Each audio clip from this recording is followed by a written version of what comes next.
Moi, ce que j'ai toujours aimé... Non, mon disque n'était pas sauté, j'attendais un peu. Moi, ce que j'ai toujours aimé avec la messe poétique, c'est d'accueillir des nouvelles personnes sur scène et des gens que j'ai jamais écoutés, je ne sais pas qu'est-ce qu'ils font. Tantôt, on a eu le père et le fils qui étaient vraiment excellents. On a eu d'autres noms aussi, des gens que je connaissais pas au moins. Et là, la prochaine personne, j'ai vraiment aucune idée de ce qu'il fait. C'est la première fois que je vois son nom. Et je trouve ça vraiment fantastique. C'est ce qui fait que j'aime tant la messe poétique, c'est d'accueillir des gens comme ça ici. Ce soir, c'est une soirée fantastique pour ça. Je vous remercie énormément d'avoir répondu présent, d'être venu partager vos textes. Et je vous demande d'accueillir avec fracas Monsieur André Desjardins!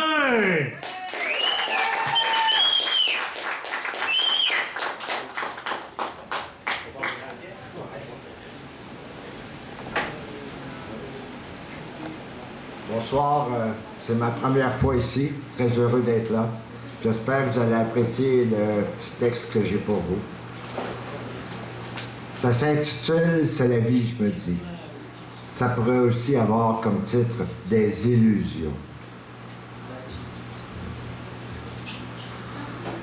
Le scénario défile, saute, fait des cascades. La trame remonte, sa coupure zone démonte les montages. L'écran muet, en retrait, dérobe l'image, disparaît, reparaît en façade. Drame, comédie ou bien des bobinages. Même pas, elle est là, cinéma. Nu, fesse nu, elle s'amène, showman. Go, go, go, roll, legs roll, woman. C'est la vie, je me dis. L'ego en panne de lamentation tourne, retourne sa prise. Projette plus loin, mène de rien, le suspendu fil sur lequel je me tiens. Attention, coup de manivelle, la nouvelle, 2-1 recommence. L'image flashback, backflash revient, éteint de rien le bric-à-brac qui va t'évier dans ma cervelle. Ben tiens, trésor, la vie, beauté est belle. Je t'en prie, baby, move ici ton décor. Alright, je me dis. Le muet sonore du film joué, beau, je crie, je beau, beaucoup trop fort. Ma rousse et drame, madame, la peur me fiche la frousse. L'amour, m'amour, j'ai dit, te mets par terre, te fourre par cœur. Je t'aime, oui, pis toi, blondie. Mais non, mais bon, les jambes en l'air, elle part, repart, et hop, s'écarte et acte encore. Elle m'embrasse, m'embarrasse à mort. Ça se peut pas, je me dis. Je me dis, maudit, quoi d'autre aussi? Mais ni un ni deux, ça fait plutôt 3 fois merci.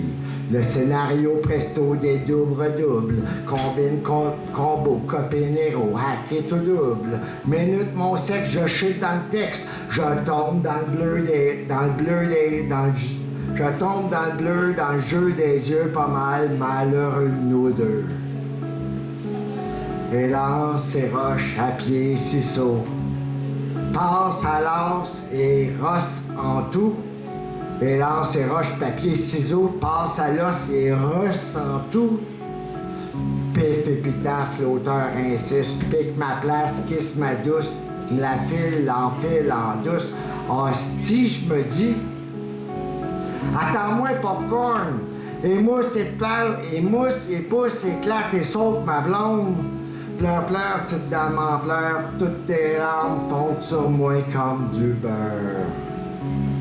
L'écran maintenant s'offre béant. C'est les blancs, le reste est noir. Et s'il est vide, c'est qu'il n'y a plus rien à voir. Épilogue, mot de la fin, the end. Le popcorn dans mes mains est chaud comme du sang et mes doigts jaunes filent du rouge sur les lèvres de ma blonde. Sur le coup, je reste assis attendant le coup tendu qu'on me fasse le coup du malentendant. Je crie, le mot de la fin était-il au commencement? L'ego me répond, me renvoie à tout coup à l'écho du grand malentendu.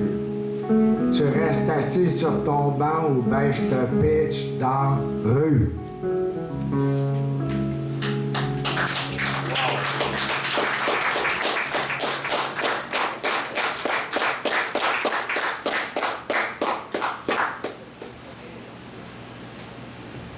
Le deuxième texte, c'est de la prose. C'est un texte... moi, je suis un gars de Montréal, un vrai gars de Montréal, mais qui vit aux îles de la Madeleine depuis 15 ans, puis on fait des soirées littéraires là-bas. Puis cette soirée-là, il y avait une contrainte, pas d'adverbe. C'est pas évident, mais ça se fait. Et il y avait un thème. Le thème était « tellement ». Puis ça fait « cute »,« thème tellement ». Et ça donne ceci. Ce soir, je voudrais vous parler d'une femme.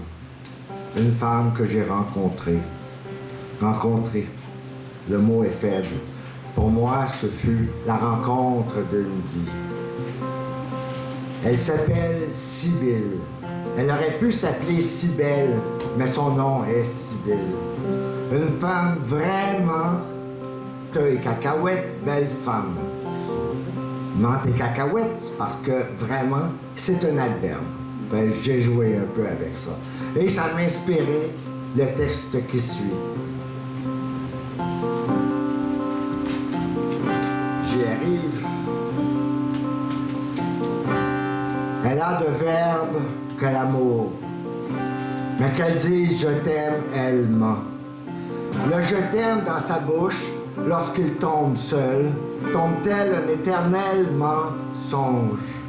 Elle ne peut rien faire, sinon de joindre le geste à la parole, de gesticuler son je t'aime, de donner forme à son verbal et espérer s'en sortir sans se faire de mal.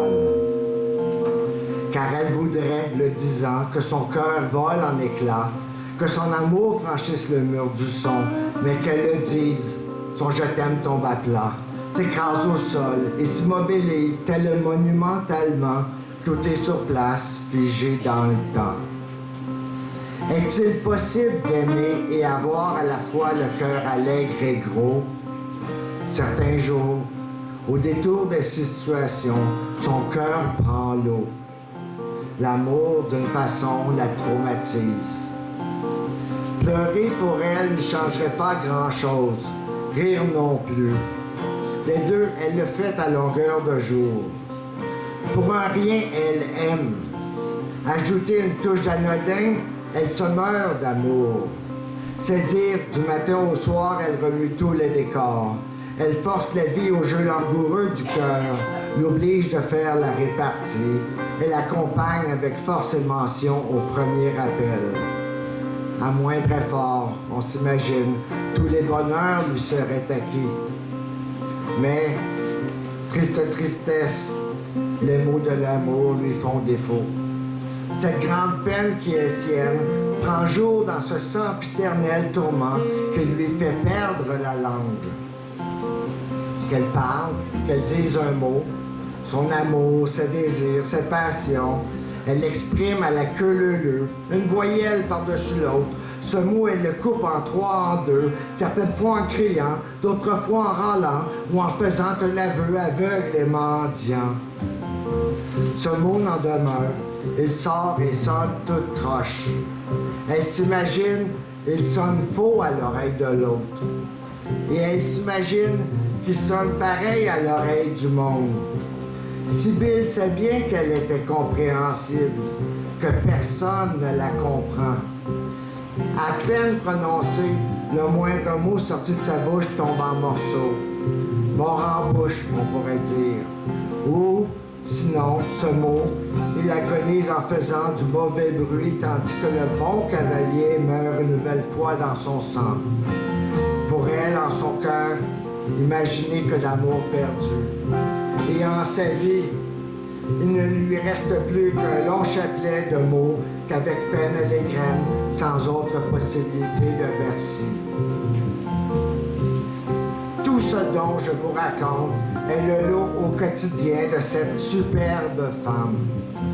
Elle a de verbes que l'amour, je vous disais, mais ad verbatim, mot à mot, les mots de son amour se désembobinent, lui enlèvent son seul manteau, la serine à longueur de jour.